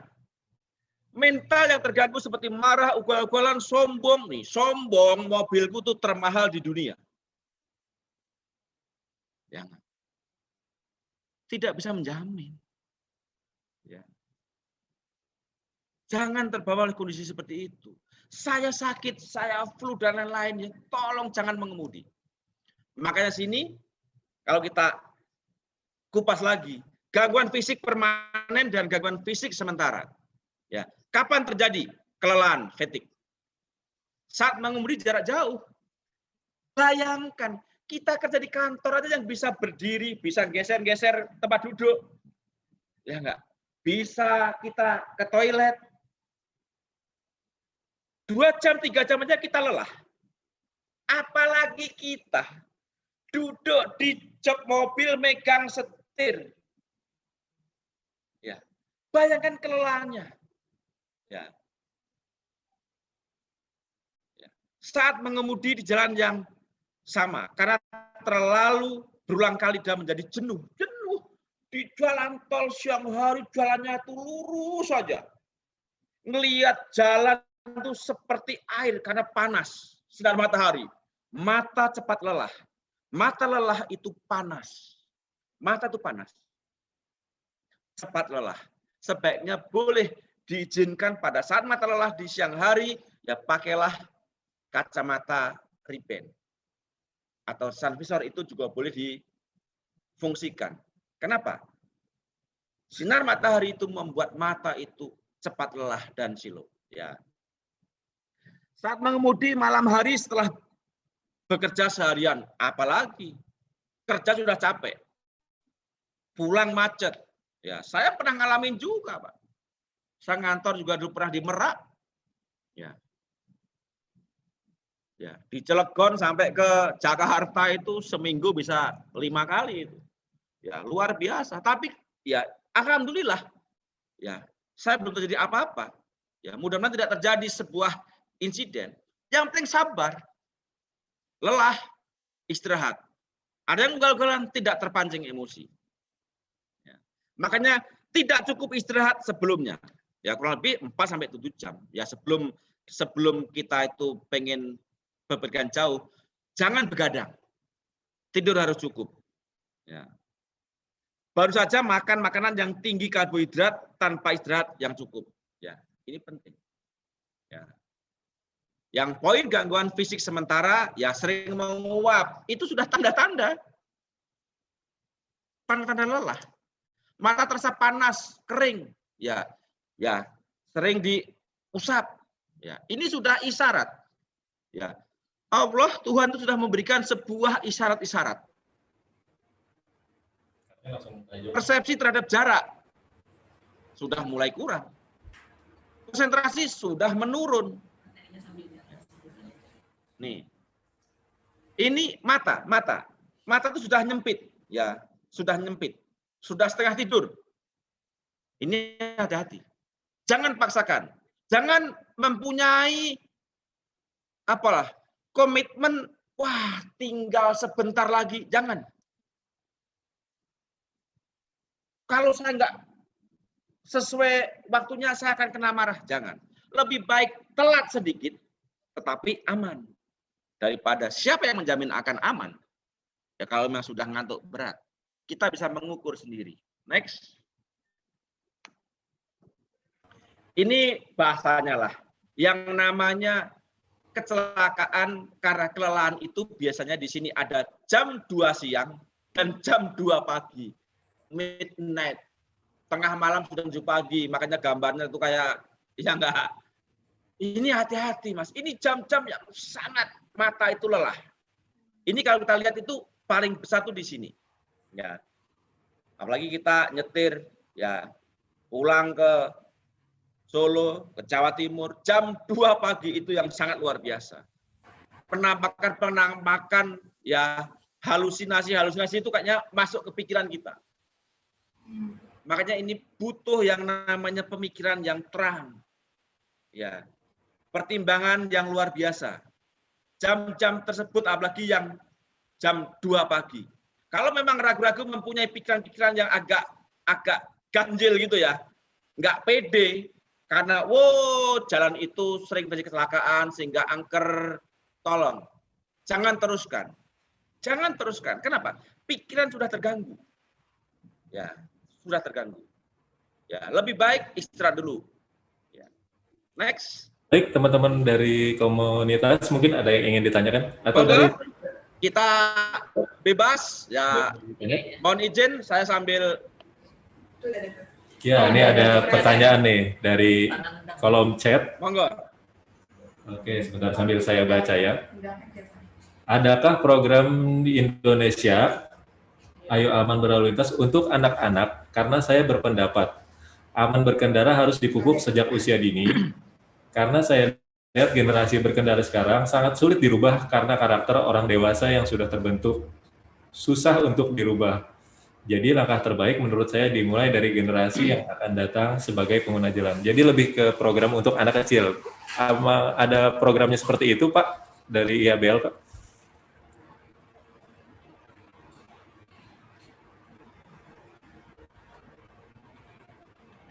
Ya. Terima kasih Pak atas pertanyaan. Sebenarnya secara pribadi saya pengen masuk ke level-level ya anak-anak mulai dari SMP. Sebenarnya, kenapa? Sekarang di kota-kota besar, anak-anak SMP juga sudah banyak menggunakan kendaraan roda 4. Ya, contohnya, anaknya Ahmad Dhani, itu kan juga belum umur itu sebenarnya. Yang lompat dari jalan tol akhirnya jatuhin kendaraan yang di bawahnya, itu belum masih tak bilang masih anak-anak. Ya. Sebenarnya nanti akan kami sampaikan ke bapak-bapak yang ada di IABL, ya Pak Fadel, tolong dicatat, karena kita harus mengedukasi juga dari anak-anak. Biar tahu betapa pentingnya yang namanya sebuah keselamatan. Ya. Makanya nanti ya ini akan jadi catatan Pak, tapi saya pribadi sebenarnya saya pengen masuk ke level itu. Tapi kemarin saya baru masuk ke level universitas. Karena kemarin kami juga mengadakan yang di Universitas UGM, tapi mengundang ya nasional, universitas, ya banyak sekali yang masuk di situ. Ya, kita masuk ke level anak. Membekali usia-usia yang mau menginjak ya syarat punya SIM itu kan sesuai dengan KTP 17 tahun. Ya kalau dari SMP kelas 3 sudah kita bekali, ya mudah-mudahan itu nanti dia sudah berhati-hati ya. Paling tidak ya dia berkendara motor juga harus hati-hati. Kenapa? Ya memang saya katakan di awal, tugas kita memang masih berat dan masih banyak sekali untuk menyadarkan yang namanya masyarakat pada umumnya. Di sini, Pak. Ya, terima kasih. Ya, mudah-mudahan nanti dari IABL ya Pak Fadel nanti ini tolong nanti dimasukkan sebuah program. Ya. Intinya kami siap memberikan yang namanya knowledge ke anak-anak kita. Baik, terima kasih. Tetapi yang lebih penting Bapak, ya yang lebih penting Bapak Ibu ya, kita memberikan pemahaman terhadap anak-anak kita dulu, keluarga kita dulu. Ini namanya kita training singkat buat keluarga kita dulu lah. Nanti juga pada lingkungan pekerjaan kita, mungkin juga buat teman-teman kita, buat komunitas kita. Ya. Nanti lama-lama ya kita saling tarik magnet kan. Kalau sudah banyak orang yang paham, sudah menjadi budaya, mudah-mudahan angka yang 3 setiap jam meninggal itu akan dikurangi. Amin. Terima kasih. Baik, pertanyaan kedua dari kolom chat. Tadi pertama dari Bapak Nandang ya. Terima kasih atas pertanyaannya. Untuk yang kedua dari Mas Aipia, izin bertanya. Ketika sedang mengemudi jarak jauh, kemudian kita istirahat di rest area, adakah aturan yang membatasi maksimal waktu istirahat? Khawatir jam masuk dari pintu tol pertama sampai kita keluar di pintu tol terakhir ada batasan waktu. Khawatir terkena denda atau hukuman dari pihak tol. Mungkin ini dari sisi kami jalan tol ya, dari Bu Uswa atau Mbak Ica. Monggo Pak. Terima kasih. Sekarang Bapak Ibu MSC lah. MMS, silakan. Ya. Baik, siapa nih dari Pak Jai? Aib. Pak Aib. Happy. Iya Pak Aib, kalau misalnya untuk di aturannya sendiri, memang kita berdasarkan kapasitas parkir kendaraan yang ada di rest area. Tetapi pada intinya kita itu harus disiplin atau berganti dengan pengguna jalan yang lain. Kalau peak season itu memang ada batasannya, biasanya 2-3 jam maksimal, karena itu adalah waktu untuk yang dirasa cukup untuk beristirahat begitu. Jadi dan tidak ada denda ya Bu Uswa, tidak pernah ada denda untuk misalnya maksimal misalnya ketiduran gitu ya, bangun-bangun 6 jam gitu misalnya tidur gitu di rest area, keluar didenda, itu enggak sih Mas. Jadi lebih bagaimana caranya, karena rest area itu juga milik semua orang, semua pengguna jalan berhak untuk memanfaatkan fasilitas yang ada di rest area, jadi mungkin kita bisa bergantian. Dan kalau misalnya kondisi pandemi seperti ini, misalnya nanti Bapak Ibu sekalian ternyata ada satu hal yang harus berkendara keluar kota atau kemana dalam rangka acara keluarga Nataru nanti atau Natal dan liburan tahun baru, karena masih situasinya pandemi, nanti ada petugas kami yang mengarahkan kapasitas parkir itu hanya boleh diisi sebanyak 50%. Begitu. Jadi mohon kebijaksanaannya juga, kita saling menjaga jarak dan saling menjaga protokol kesehatan, dan itu berlaku juga di rest area. Jadi tidak ada sanksi ya Pak Aib ya tadi ya. Benar ya Aib. Begitu. Tapi kalau misalnya memang normalnya baiknya 2-3 jam maksimal, dan itu kami rasa cukup untuk melakukan istirahat, sholat, ataupun ke kamar kecil. Seperti itu. Ada tambahan Bu Uswa? Cukup aja. Mungkin ini ya, yang tadi pertanyaan yang pertama Pak Nandang ya, terkait dengan edukasi untuk level anak atau yang lebih dini lah bahasanya. Tadi Pak Sunato sudah menjelaskan sih sebenarnya. Jadi kalau IABL ini kan memang program keselamatan berkendara dari Astra, ini sudah di launching dari tahun 2014 ya. Koreksi Mas Fadel kalau saya salah. Jadi di awal-awal itu memang kita mengincar semua level gitu, dari mulai bahkan pendidikan anak usia dini, dan itu ada materinya, dan salah satunya juga yang menerapkan untuk edukasi ke anak-anak juga di kita di Jalan Tol Tangerang Merak. Kita punya sekolah-sekolah binaan, juga sekolah-sekolah yang berada di ring 1 Jalan Tol Tangerang Merak. Kita melakukan edukasi keselamatan berkendara atau keselamatan lalu lintas untuk anak-anak. Nah, kalau memang nanti diperlukan, rasanya perlu lagi refreshment seperti itu, ini bisa jadi feedback buat kami. Terima kasih banyak, Anda masuk aja. Nah, siap nih, siap collab ya Bu Uswa. Siap collab. Kalau komunitas mau berkolaborasi juga nanti bisa juga ya. Tentunya nunggu pandemi kita berakhir ya. Mudah-mudahan secepatnya, amin. Gitu. Tentunya kalau misalnya sekarang kita harus banyak mengerem dulu nih untuk menjalankan protokol kesehatan. Lanjut deh. Baik, saya baca pertanyaan yang ketiga ya. Ini dari Mas Jaya dari Toyota Soluna Community.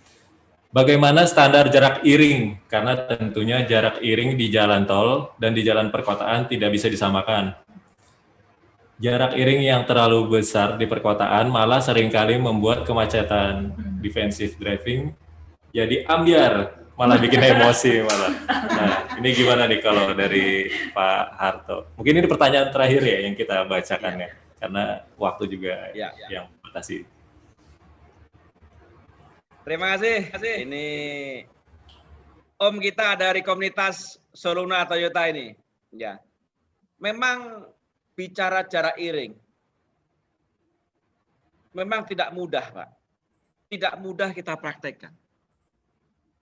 Kalau di jalan tol juga gampang-gampang susah. Kenapa?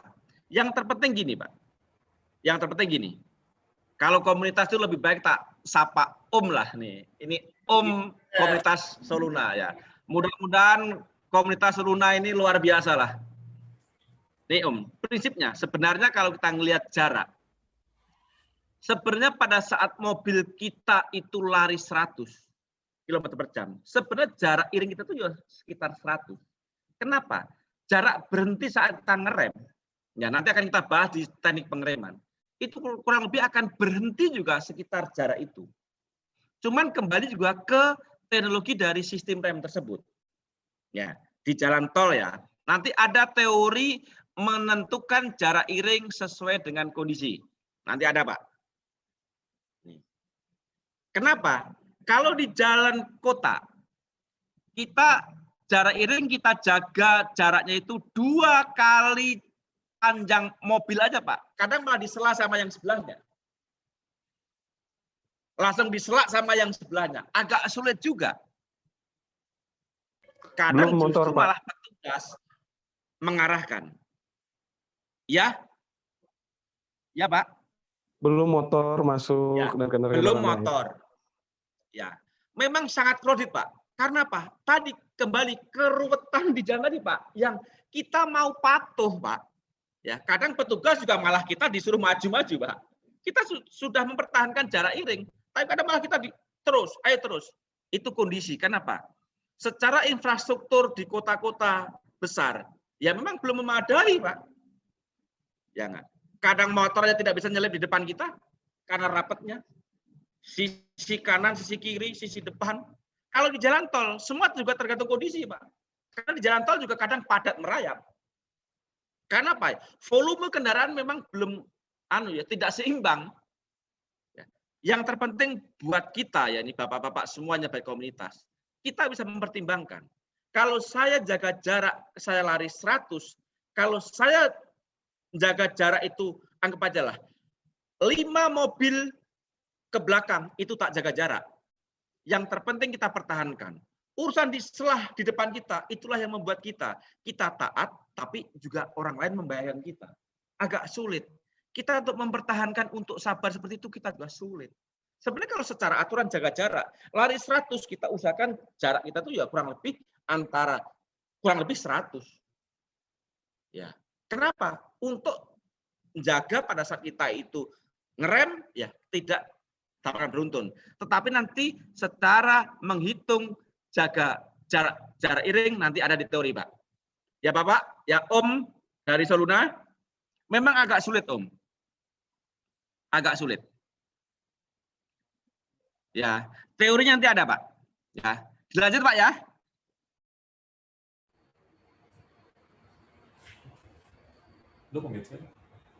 Baik. Semuanya lah. Ya. Next, ya. Ya, ini hanya sebuah tip aja lah untuk ngatasi ngantuk ya. Saya yakin ini Bapak-bapak paham lah ya. Next. Ya. Ya, ini terhadap penglihatan. Ya. Kita memandang yang namanya merah, kuning, hijau, pasti memandang area merah itu pasti lebih cepat waktunya. Yang paling jauh pasti lebih lama. Ya, ini pasti ya, termasuk lingkaran ini ya. Ini hubungannya sama berhenti, kecepatan sedang, kecepatan tinggi. Otomatis kalau kita kecepatan tinggi, ya kita melihat itu pasti ya lebih lama dan lebih kecil, lebih cepat, ya lebih cepat yang namanya objek itu kita lewati. Makanya kita butuh yang namanya konsentrasi. Makanya ada istilah kadang kita itu menabrak tapi tidak sadar kalau kita itu nabrak. Karena dengan kecepatan, ya dengan hubungannya juga sama konsentrasi. Kalau kita tidak konsentrasi, apalagi sekarang kan juga mengemudi dilarang memakai HP. Ya, itu larangan keras karena itu tidak fokus. Ya, ini sangat-sangat bahaya. Ya, next. Ini tadi. Ini yang namanya kemampuan, yang namanya tadi mata, tadi ini rasanya sudah. Yang namanya usia dibanding penglihatan. Tapi sekarang usia dini pun yang namanya penglihatan itu sudah mulai kurang juga banyak. Kenapa? Efek terlalu banyak yang namanya memakai namanya gadget. Ya. Yang jelas yang namanya kalau ini bicara semuanya sehat, ya makin tua pasti penglihatan makin kurang. Itu aja. Ya, next. Nah, nih. Tadi ini hubungannya sama jarak iring. Kenapa sih jarak iring ini harus kita jaga? Ya. Ini belum connect, Mas. Masih agak lemot. Ya. Oke.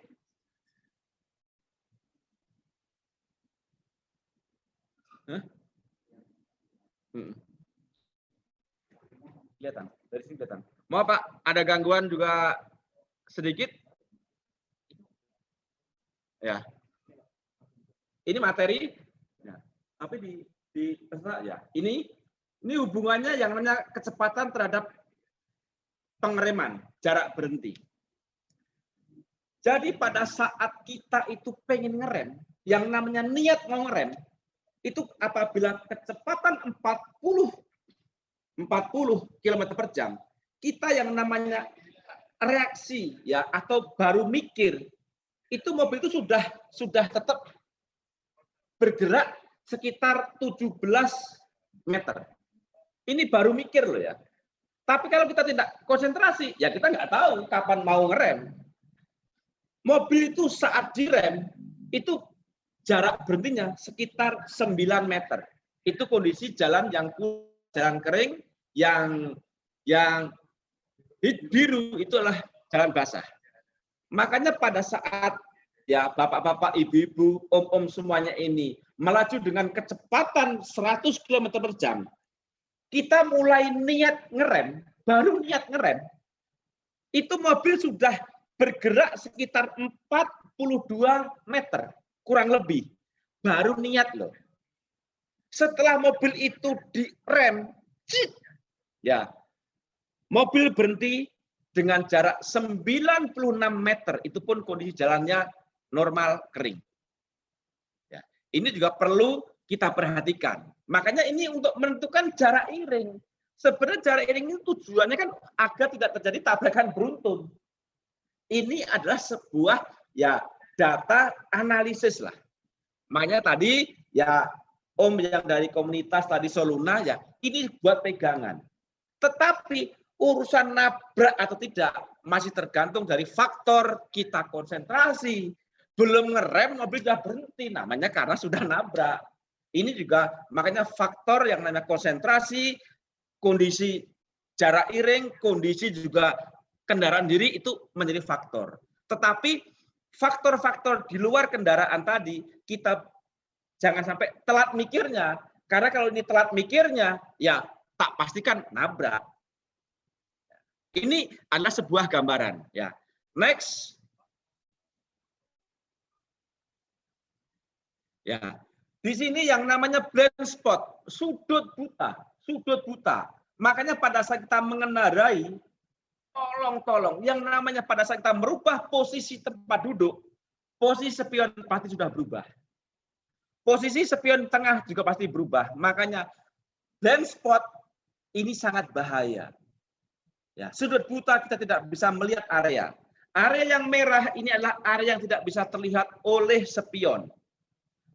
Kerumunan orang, kerumunan motor di sekitar truk tronton ini juga area yang tidak bisa terlihat oleh pengemudi. Makanya kadang sering terjadi juga di daerah-daerah, di kota-kota yang besar yang banyak tronton, pengendara motor terlindas tronton itu sebenarnya tidak salah itu truk itu karena tidak melihat. Makanya sarankan buat keluarga kita kalau kita mengendarai motor jangan dekat-dekat sama truk yang besar. Makanya kadang di truk itu juga ada tulisan blind spot, jangan dekati. Jangan dekati truk yang besar ya. Next.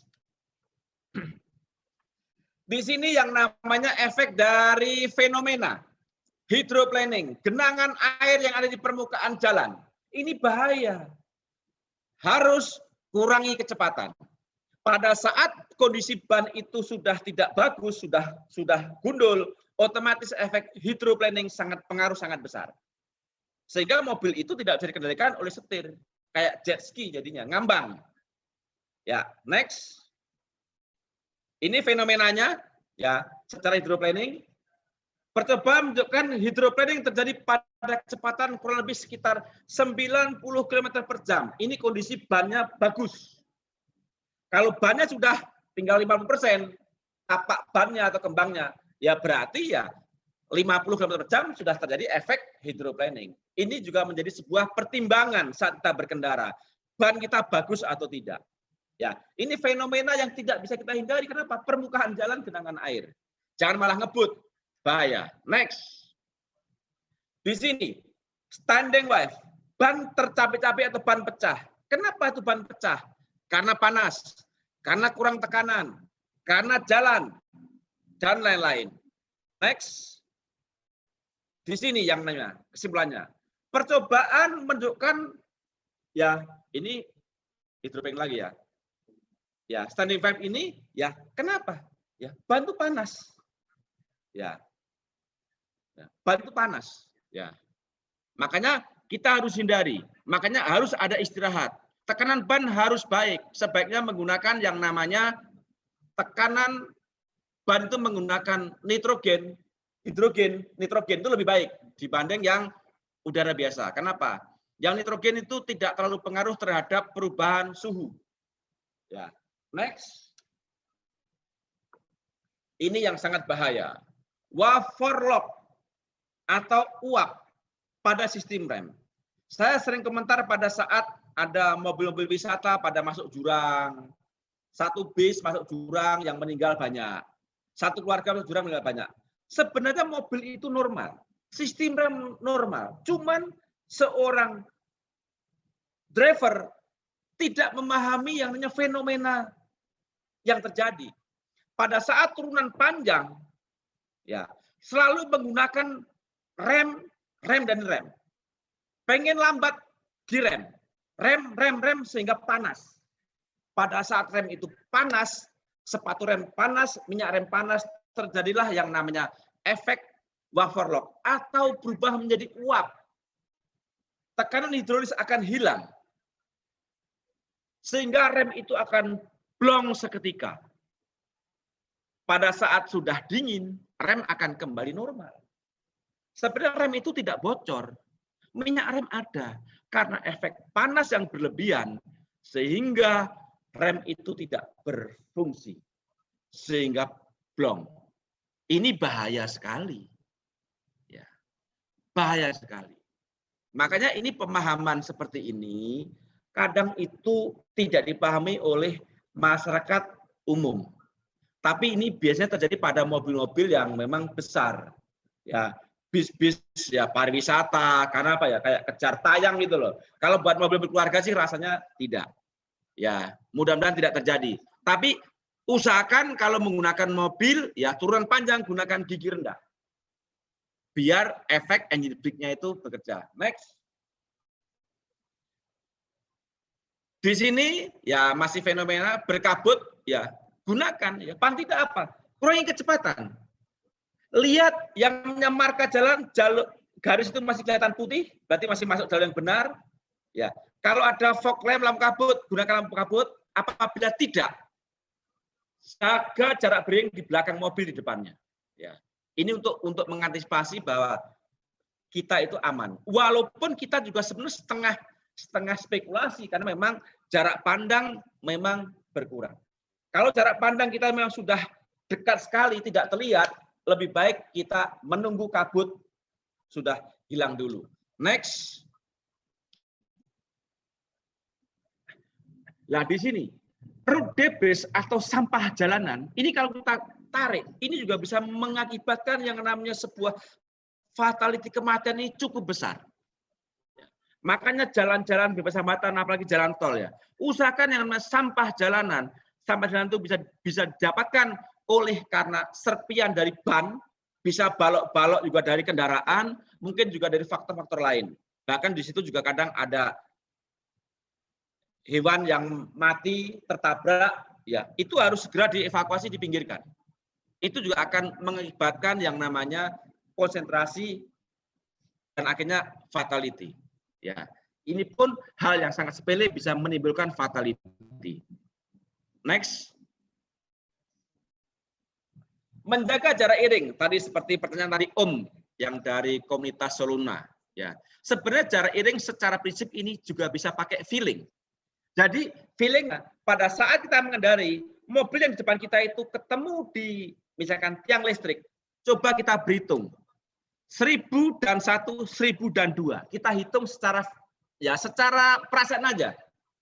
Kalau kita sudah sampai di titik tadi tiang yang tadi mulai start kita berhitung, itu dianggap jarak aman. Ya, itu secara feeling. Ya. Boleh dipraktekkan. Tetapi ya tergantung ini semua biasa sajalah. 1000 dan 1, 1000 dan 2. Ya, mudah-mudahan itu jarak iring sudah aman. Enggak usah ngelihat kita itu berapa meter, enggak usah. Tapi patokan tadi sesuai dengan kecepatan. Kita lari 100, mobil direm tadi mikirnya tadi sudah 40 sekian meter, berhentinya saat direm juga sudah 96 meter. Total sudah hampir 100 meter lebih. Kalau kita tidak jaga jarak iring, itu secara teori dari tadi pengereman. Ya. Next. Mohon izin Pak Harto, Siap. mohon maaf sekali karena waktunya juga sudah mepet. Boleh ada sedikit closing statement mungkin gitu Pak. Mohon izin sekali Pak, untuk waktu. Closing statement-nya oke Pak. Ya, kita langsung masuk di slide yang terakhir saja. Siap. Ya, ini sekilas Pak ya. Sekilas dulu. Kita megang setir Pak. Ini sekilas ini penting sekali ya. Tolong, megang setir ini butuh teori juga Pak. Jam 9, jam 3. Tidak boleh terlalu nyantai dan terlalu dekat. Kalau terlalu dekat berarti ini baru belajar. Terlalu jauh, terlalu gaya. Apalagi tangan satu. Ini juga perlu hati-hati Pak. Ini juga bisa menimbulkan namanya cedera. Ini perlu yang namanya ya ini pemahaman dari semuanya lah. Ya. Next. Kita akan closing. Ya. Next. Peraturan lalu lintas tolong patuhi semua. Ya, next. Lanjut. Nih, ini prinsip tadi bicara ini safety driving, kita menganut prinsip power. Mobil harus kita periksa dengan rumus power. P adalah ini yang namanya di sini ya STNK bahan bakar, O-nya oli. Ya, W-nya ini ya air dan lain-lain. E-nya electrical, R-nya rubber, baik yang namanya fan belt dan lain-lain. Tolong wajib ini lakukan. Boleh 1 hari sekali, boleh seminggu sekali, monggo. Tergantung ya kita lah. Ya kondisi mobil juga. Next. Ini penting ya pada saat kita pengen mengendarai, tolong. Ya semuanya harus berfungsi dengan baik. Blind spot, spion tadi sudah di setel, setir sudah enjoy, ya tidak terlalu jauh, tidak terlalu dekat. Ya tujuannya kita harus nyaman. Next. Di sini, hindari kebiasaan ini. Mohon maaf ya, karena di sini ada juga ada ibu-ibu. Jangan beraktivitas pada saat mengendarai. Dan ya HP dan lain. Ini kebiasaan yang sulit. Bahkan kita sering melihat setiap hari. Next.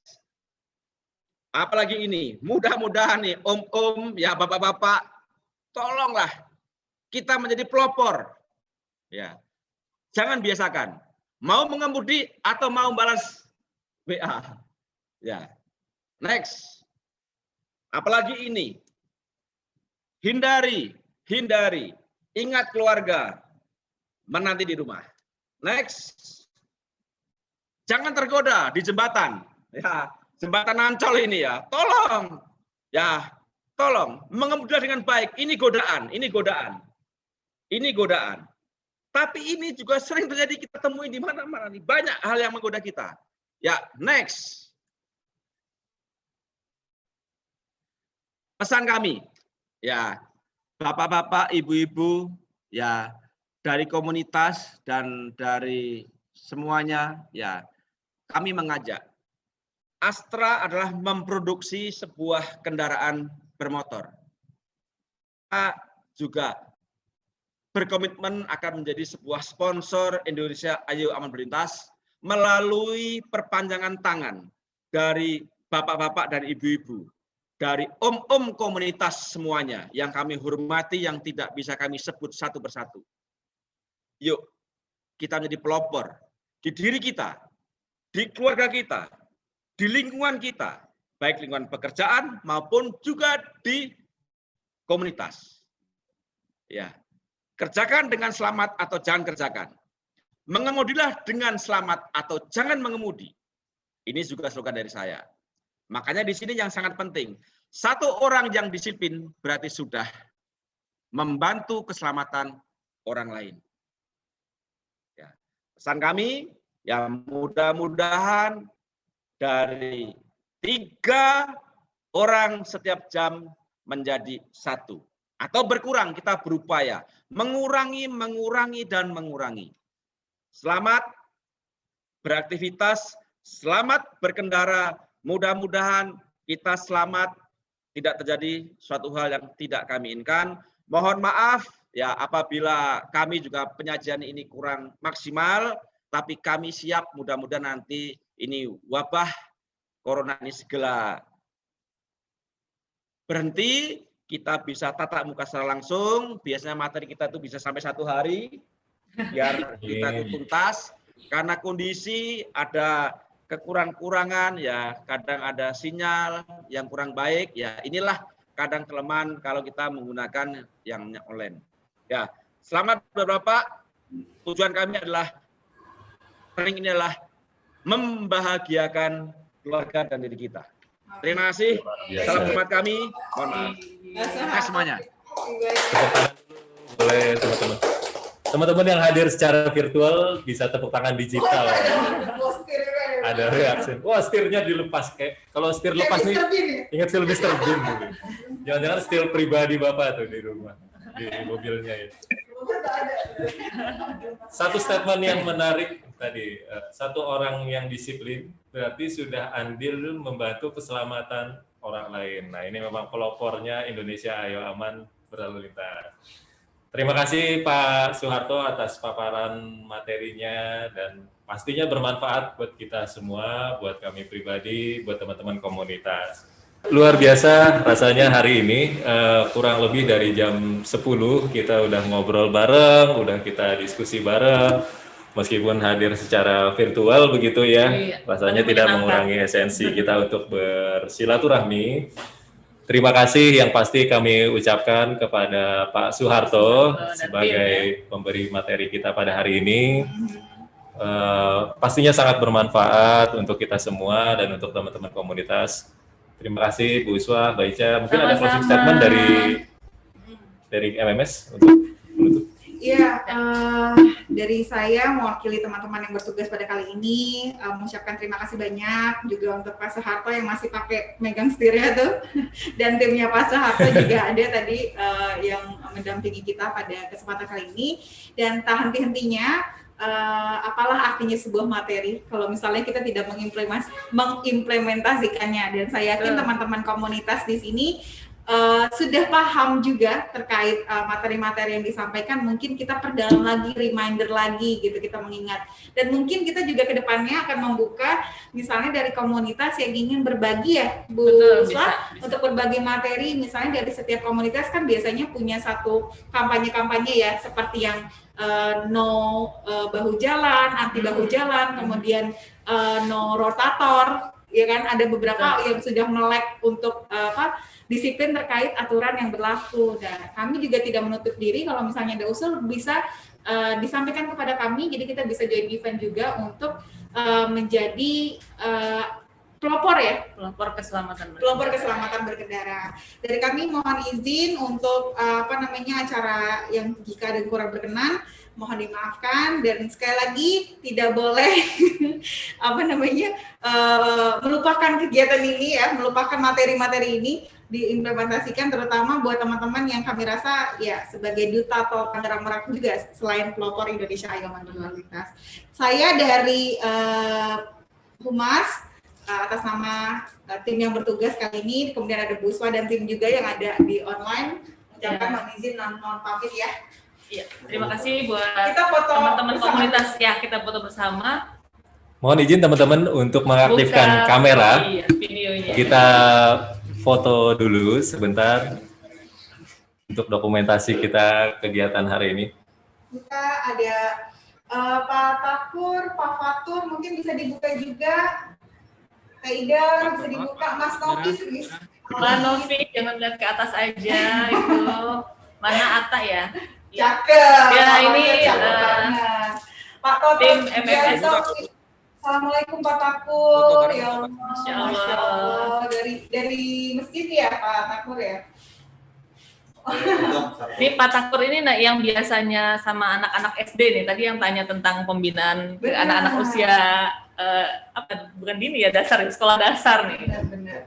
Pak Takur, Pak Novi gini. Oke, kita boleh Mengepalkan salam tangan. safety ya. Pas waktu ini salam safety ya. Gimana salam safety? Salam senior. Dan kita kepalkan tangannya semuanya. Baik, lihat ke kamera. 1, 2. 1, 2, 3. Pak Wanto Sentoso mungkin malu ya, bukannya. Lagi foto bareng kita ngadep ke sana, Bu Uswa. Oh gitu. Jadi dari Seolah-olah gitu ya, seolah. Ini kita coba dulu ya berarti. boleh dipakai juga boleh. Bisa. Sebentar ya Bapak Ibu, kita Kita tetap ambil foto ya. kamera. Soalnya ada momen khusus. Oh ya Mas Abdul. Sekarang nggak? Katanya. Kita gini lagi kan? Gini, sange. 1, 2.